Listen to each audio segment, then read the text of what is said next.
స్తోత్రాలు చెల్లిస్తూ దేవుని పేరిట మీ అందరికీ ప్రేమపూర్వకమైన వందనాలు తెలియజేస్తానండి.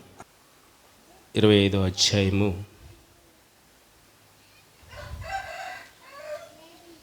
వచనము, చేత ఆశీర్వదింపబడిన వారులారా రండి, లోకము పుట్టినది మొదలుకొని మీ కొరకు సిద్ధపరిచిన రాజ్యమును స్వతంత్రించుకొనుడి. పరలోకం ఎప్పుడు పుట్టిందండి? నా తండ్రి చేత ఆశీర్వదింపబడిన వారులారా రండి, లోకము పుట్టినది మొదలుకొని మీకోసం సిద్ధపరిచిన రాజ్యాన్ని స్వతంత్రి. ఎప్పుడు పుట్టింది పరలోకం? లోకం పుట్టినప్పుడు పుట్టిందంట. హల్లెలూయా. రైట్. మరొకసారి దేవాది దేవునికి స్తోత్రాలు చెల్లిస్తూ మీ అందరికీ హృదయపూర్వక వందనాలండి. అందరికీ వందనాలండి. ఎన్నిసార్లు వందనాలు చెప్పానండి? 15 ఎందుకు జెండా ఎగరేస్తున్నాం? ఎందుకు సంతోషంగా ఉంటున్నాం? పిల్లలు ఎందుకు స్కూల్లో ఆనందంగా ఉంటున్నారు? టీచర్స్ ఎందుకు ఆనందంగా ఉంటున్నారు? మన దేశం ఎందుకు ఆనందంగా ఉంటుంది? ఆగస్టు 15 చూడండి, గమనించండి. ఒకానొక దినాల్లో కొన్ని సంవత్సరాల క్రితము మనమంతా బ్రిటిష్ పరిపాలన కింద ఉండేవాళ్ళం అనమాట. బానిసలుగా ఉండేవాళ్ళం. ఎలాగ ఉండేవాళ్ళం అండి? బానిసలుగా ఉండేవాళ్ళము. విత్తనాలు నాటేది మీరే, ఎరువు వేసేది మీరే, నారు పోసేది మీరే, నీరు పోసేది మీరే, చెట్టుని పెంచేది మీరే, ఆ ఒడ్లను తీసుకెళ్ళేది వారే. ఎవరు వాళ్ళు? బ్రిటిష్ వాళ్ళే. అదేంటి మీకు ఎంత కష్టం రా? ఎంత కష్టం నాన్న? చాలా విజయవాడ ప్రాంతం నుంచి వాగులెంటో వంకలెంటో చాలా దూరం వెళ్ళి చేపలు పట్టుకుని వచ్చి అమ్ముకున్న తర్వాత వేరే వాళ్ళ డబ్బులు తీసుకెళ్ళిపోతే ఎంత బాధ. ఇక్కడి నుంచి నరసరావుపేట వెళ్ళి పుట్టగొడుగులు అమ్ముతున్నారు. అమ్ముకున్న కష్టము వేరే వాళ్ళు తీసుకెళ్తే సహించగలవండి? పడిన కష్టం అంతా వాళ్ళు తీసుకుని వెళ్ళిపోయేవాళ్ళు అన్నమాట. అప్పుడు మనం బానిసలుగా ఉండేవాళ్ళం. మట్టి తమ్మంటే మట్టి తవ్వాల్సిందే, ఇటుకలు చేయాలంటే ఇటుకలు చేయాల్సిందే, రాళ్ళు మోయాలంటే రాళ్ళు మోయాల్సిందే. ప్రతి పని కూడా చేయించేవాళ్ళు. కానీ కష్టం మీది, ఫలితము వాళ్ళది. ఏ జీవితం అది? బానిసత్వ జీవితం. ఇజ్రాయేల్ ప్రజలు మట్టి తీసుకునేటప్పుడు, ఇటుకలు తీసేటప్పుడు ఫరో చెరబెడుతున్నాడు అనమాట. పని ఎక్కువ చేయిస్తున్నాడు.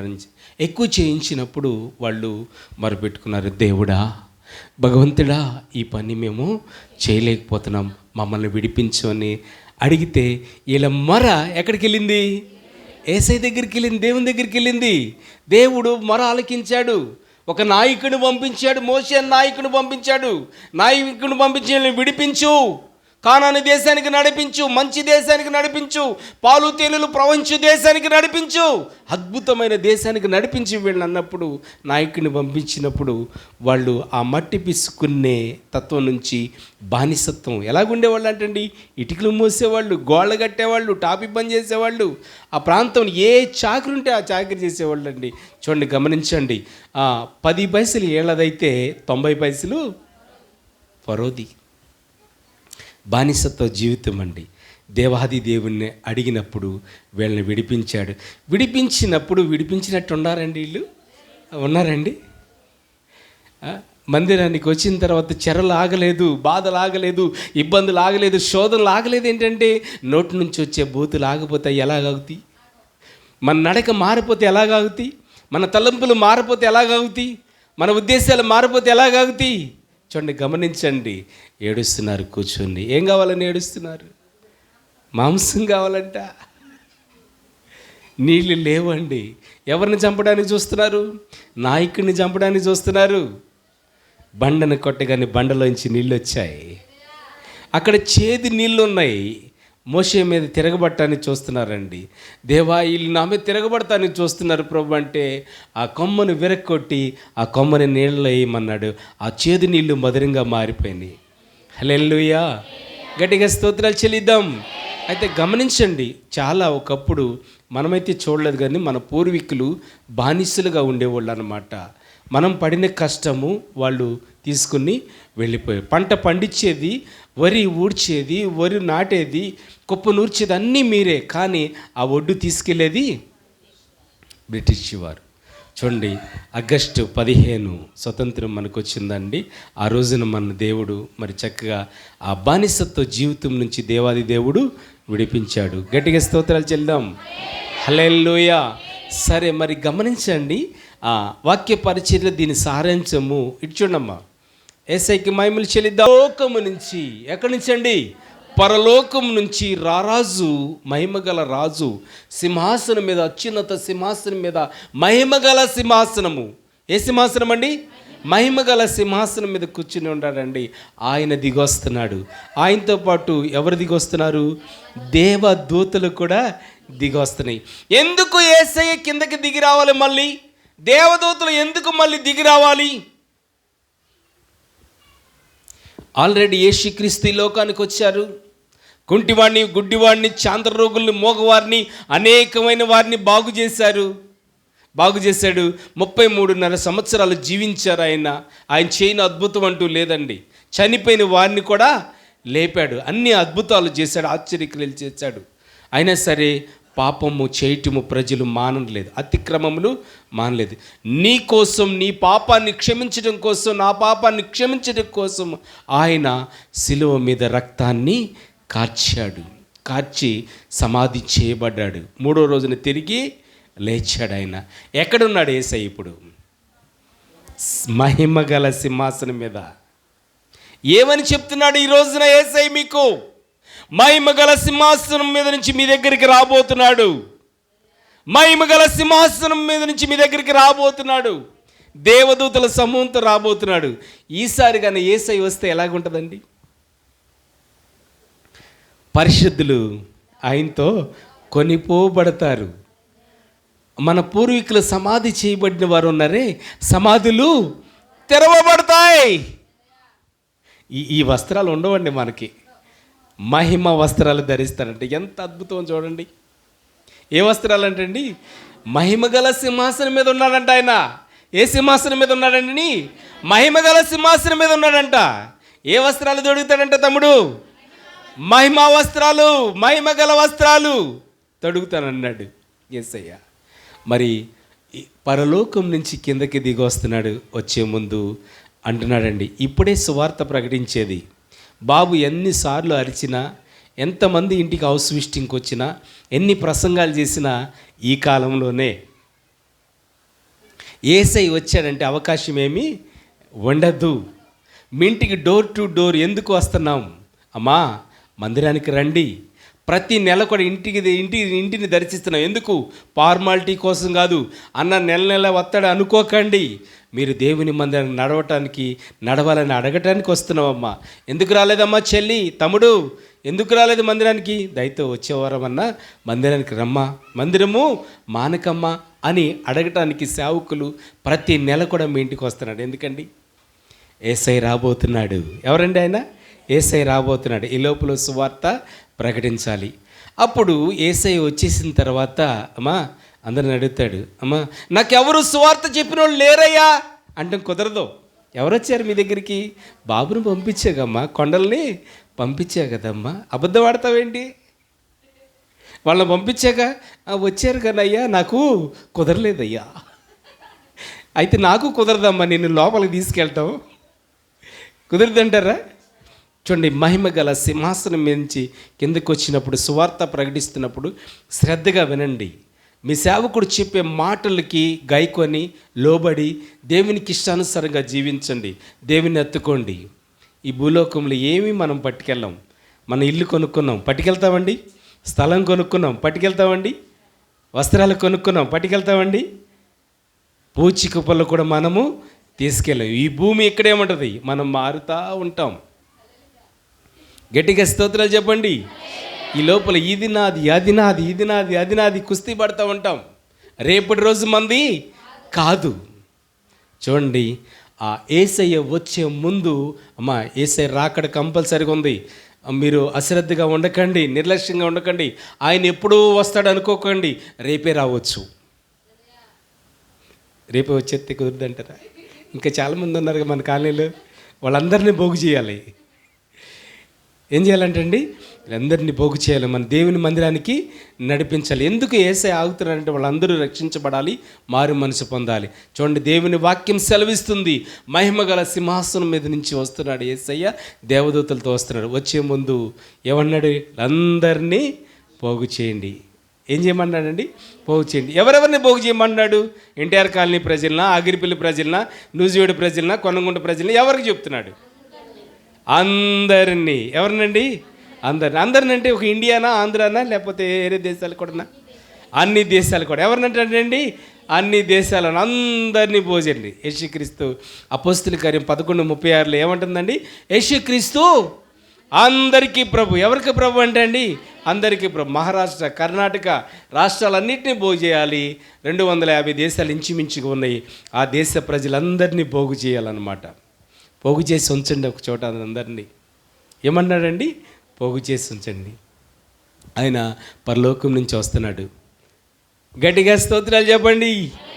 హల్లెలూయా. చూడండి, చెప్తున్నాడు, అక్కడ మాట్లాడుతున్నాడు. గొల్లవాడా ఏమన్నాడండి? అక్కడ ఉపమానం చాలా అద్భుతంగా ఉందండి. దేవుడు మనకి డైరెక్ట్గా చెప్తే వినరండి. ఏమన్నాడు అక్కడ? గొల్లవాడా, మేకలు లేవు అక్కడ, అసలు గొర్రెలు లేవు, నిజమైన గొర్రెలు లేవు, నిజమైన మేకలు లేవు. ఏవి గొర్రెలు? మనమే గొర్రెలు.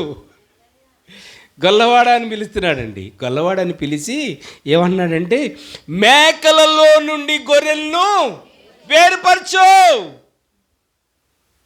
మేకల నుంచి గొర్రెల్ని వేరుపరచు.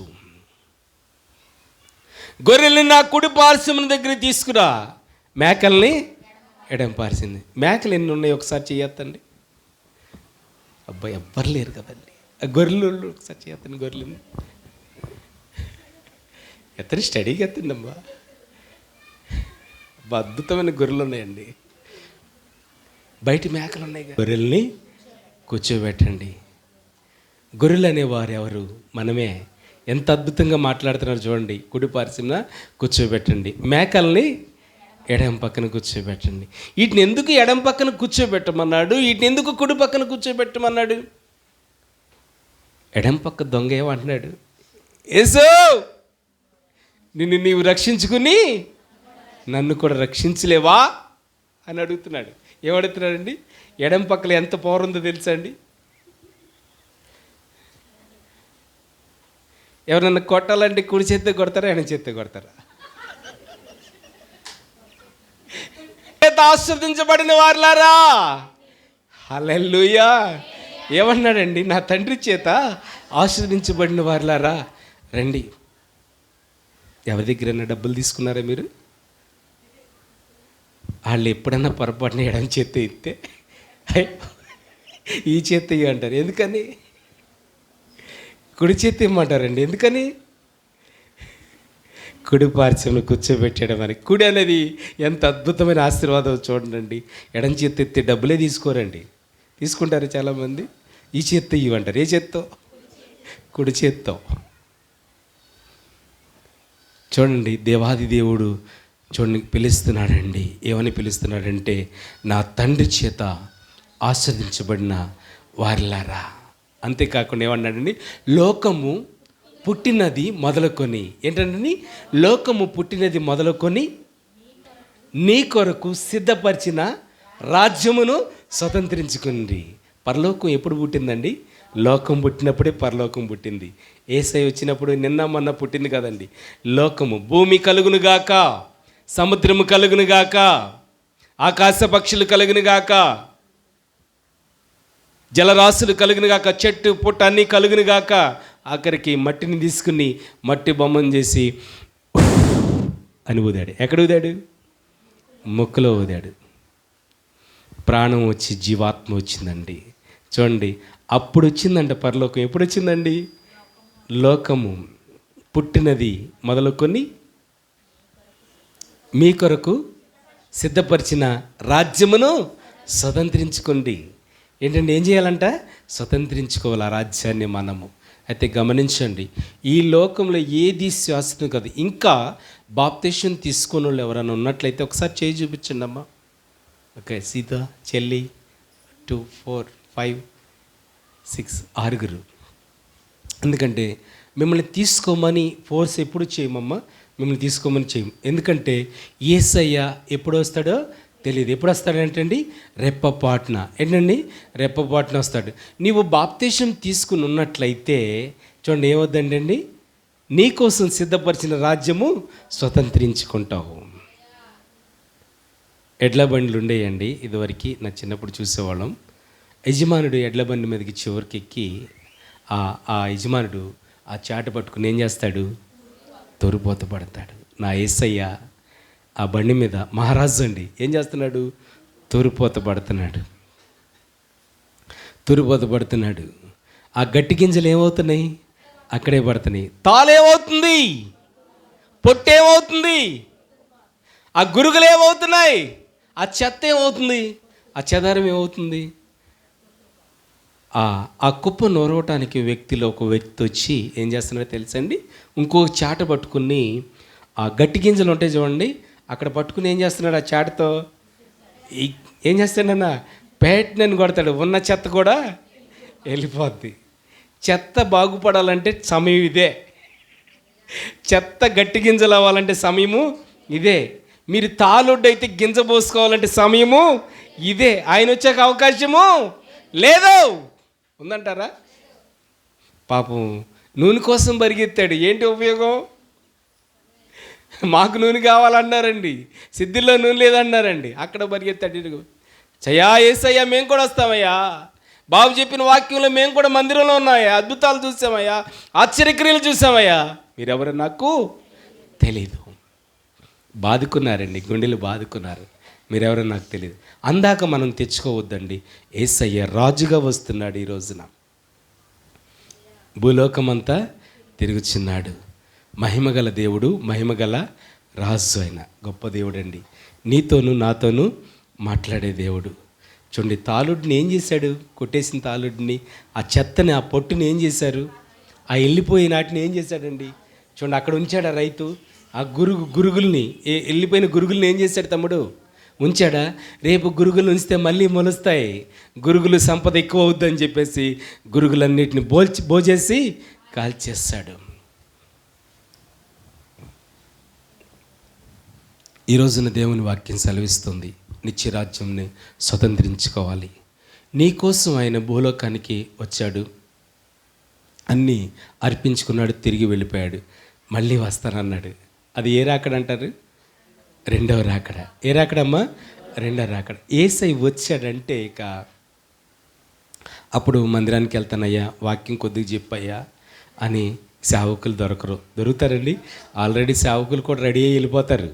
ఉంటారండి? ఉండరు. ఆ సమయంకు మరి దాకా మనం తెచ్చుకోవద్దండి. మన కాలనీలో చాలా మేకలు ఉన్నాయి. ఏం చేయాలి మనం ఇప్పుడు? మేకల్ని పోగు చేసి ఏం చేయాలి? గొర్రెలుగా మార్చాలి. ఎలా మార్చాలన్నా? గొర్రెలుగా మార్చాలి. గట్టిగా యేసయ్యకి మహిమలు చెల్లండి. హల్లెలూయా. మేకని గొర్రెగా మార్చడం కష్టమా, సులువేనంటారా? చాలా కష్టం. వెరీ గుడ్, బాగా చెప్పారు. కష్టమే కదండి. గొర్రెని ఏం కంటది? గొర్రెలు కంటే. మేకలు కనాలంటే చాలా కష్టం కదా. వాటిని చాలా షైనింగ్ చేయాలంటే రంగు మారాలి, మనసు మారాలి, హృదయం మారాలి. ఆగమ్మా, మందు మానేసినాక వత్తా. రంగు అది ఏ రంగు అండి? మేక రంగు. ఏ రంగురా చెల్లి? మేక రంగు. ఏమంటది? చాలా తెలివిగా ఏం మాట్లాడతారో తెలుసండి? మీకు తెలుసా ఏం మాట్లాడతారు? మందు మానిపించమని వస్తా నేను. ఎవరిని? తమ్ముడు ఎవరినన్నా? దేవుడు మందు మానిపించాలా? ఇది ఒకటి మానిపించలేకపోతున్నాడండి ఆయన. ఎవరు మానిపించలేకపోతారంట? జబ్బు ఉంది వీడికి. ఏ జబ్బు? సిగరెట్ తాగి జబ్బు ఉంది వీడికి. ఏంటంట? దేవుడు మానిపించలేకపోతున్నాడంట. ఈ మేక, ఎంత మేకలు, కఠినమైన మేకలు ఉన్నాయి తెలుసా అండి? స్టడీకి వెళ్ళేది ఏంటండి? గొర్రె. వంకరకి వెళ్ళేది ఏంటండి? ఎన్ని వంకరలు తిరుగుద్దండి. ఆ వంకర దాన్ని సరిగిన మార్గంలో పెట్టాలంటే ఈ పవిత్రమైన గ్రంథం ఒకటే. గట్టిగా స్తోత్రాలు చెప్పండి. మేకని గొర్రెగా మార్చాలంటే ఇదొకటే. ఈ సేవకులు, ఈ పరిచర్య, ఈ సండే స్కూల్ అన్నీ ఎందుకంటారు? ఇంత కష్టం ఎందుకంటారు? ఆగస్టు 15న సండే స్కూల్ చేయకపోతే మనకు గడవదంటారా? ఆ ప్రోగ్రాం చేయకపోతే గడవదంటారా? చిన్నపిల్లలు ఉండగానే బ్రెయిన్ షార్ప్గా ఉంటుందండి వాళ్ళది. ఎందుకని షార్ప్గా ఉంటుందంటే అప్పుల బాధలు లేవు వాళ్ళకి. ఉండేయండి? లేవు. సంపాదించాలి, కూడబెట్టాలన్న ఆలోచన కూడా లేదు. చిన్న చిన్న పిల్ల అమ్మా. అవును, అవును. అప్పుల బాధలో లేవు. సంపాదించాలి, పిల్లలు పెళ్లి చేయాలనే ఆలోచన కూడా వాళ్ళకే లేదు. 2 గోళీలు పట్టుకున్నాడంటే సాయంత్రం వస్తాడు. అలాంటి వాడికి దేవుని వాక్యం అందిద్దాం మనం. చాలా షార్ప్గా ఉంటుంది. ఎంత అద్భుతంగా మారారు. మన 6 వచ్చారండి. Sunday school Sunday school Sunday school అన్నారు. బట్ చాలా అద్భుతంగా. ఎందుకంటే నాకు కూడా ఒక ఆశ కలిగింది. ఈ ప్రోగ్రాము కొనగుంటలో లాస్ట్ ఇయర్ చేసామండి, పోయిన సంవత్సరం చేసాం. అలాగే ఇంకొకసారి కూడా ఇది 3వ ప్రోగ్రాం అనమాట. ఎందుకంటే నాకు ఒక గురి అండి. ఎందుకంటే చిన్నపిల్లలకి వాక్యం చెప్తే వాళ్ళ జీవితంలో మర్చిపోరు అని ఒక ఆలోచన అనమాట. వాళ్ళ లైఫ్లో సెటిల్ అయినాక మన పేరు చెప్పుకుంటారు, ఆశీర్వించబడతారు, దీవించబడతారు, మంచి లైఫ్ ఉంటుందండి, దేవుని బిడ్డగా చేర్చబడతారు, పరలోక రాజ్యానికి వారసులు అవుతారు. వాళ్ళు కూడా ఒక ఆశ అండి. మనం పెద్దలుగా మనం అందరం సహకరిద్దాం, ఆ ప్రోగ్రాన్ని సక్సెస్ చేద్దాం, కష్టపడదాం. అందరం కష్టపడి ఎవరి వంతు వాళ్ళు సహాయం చేద్దాం, ఎవరి వంతు వాళ్ళు పని కూడా చేద్దామండి. ఎందుకంటే చూడండి, గమనించండి, వారు కూడా దేవుని రాజ్యము చేరాలి, దేవుని రాజ్యంలో వారసత్వాన్ని సంపాదించుకోవాలి. యేసుక్రీస్తుకి చిన్నపిల్లలంటే చాలా ఇష్టం అండి. వాళ్ళని శిష్యులు ఆటంకపరిచినప్పుడు ఏమంటున్నాడంటే, వాళ్ళని ఆటంకపరచొద్దు, దేవుని రాజ్యము ఇలాంటి వారిదే, లోపలికి రండి అన్నారు. చూడండి, దేవుని రాజ్యము ఇలాంటి వారిదే, లోపల. అందుకని చిన్నపిల్లల విషయంలో శ్రద్ధ తీసుకుని ప్రార్థన చేసి, ప్రభుని మొక్కయి వంగనది మ్రానై వంగనా. అన్ని మానులు ఉన్నాయి, మొక్కలు ఉన్నాయా మన మందిరం? ఇప్పుడు ఎక్కడైనా అన్ని మానులే ఉన్నాయి. ఏంటండి, ఈ మానులు వంచాలంటే ఎంత టైం పట్టింది? 30 సంవత్సరాలు కాదు నాన్న, ఇక్కడికి వచ్చి 15 సంవత్సరాలు దాటిపోయింది. అంటే 30 ఏళ్ళ నుంచి పరిచర్య జరుగుతుంది అక్కడ. 35 ఏళ్ళ నుంచి ఉన్నాం ఈ పరిచర్యలో. గమనించండి, 35 ఏళ్ళ నుంచి ఈ పరిచర్య. ఇక్కడ మందిరం కట్టినప్పుడు నేను వచ్చాను ఓపెనింగ్కి, అక్కడ బురదలో తిరిగాం. లోపల ఎవరున్నారు నాన్న ఇక్కడ? వాళ్ళు లోపల ఉన్నవారు. శంకుస్థాపన చేసేటప్పుడు లోపల బురద ఉంది, అవును కదండి? ఇంకెవరున్నారు? పాపం గారు. ఇంకా ఓకే, నువ్వు కట్టరా? ఓకే, వజ్రం గారు. ఎందుకంటే బురదలో అక్కడ ఓపెన్ చేసామన్నమాట. గమనించండి, ఎందుకంటే రాజ్యాన్ని కట్టి ఆ రోజున దేవుడు నన్ను బలపరచపోతే, ఆ స్నేహితుడి మాట వినపోతే నేను ఎక్కడుండేవాడినో. దేవుడు నాకు మంచి రాజ్యాన్ని ఇచ్చినందుకు యేసయ్యకి మహిమలు చెప్దాం. మీ అందరికీ మంచి రాజ్యం ఇచ్చినందుకు యేసయ్యకి మహిమలు చెప్దాం. ఈ లోకంలో ఏది శాశ్వతం కాదండి. ఇంచుమించు 6 ఎంతోమంది చేయెత్తారు.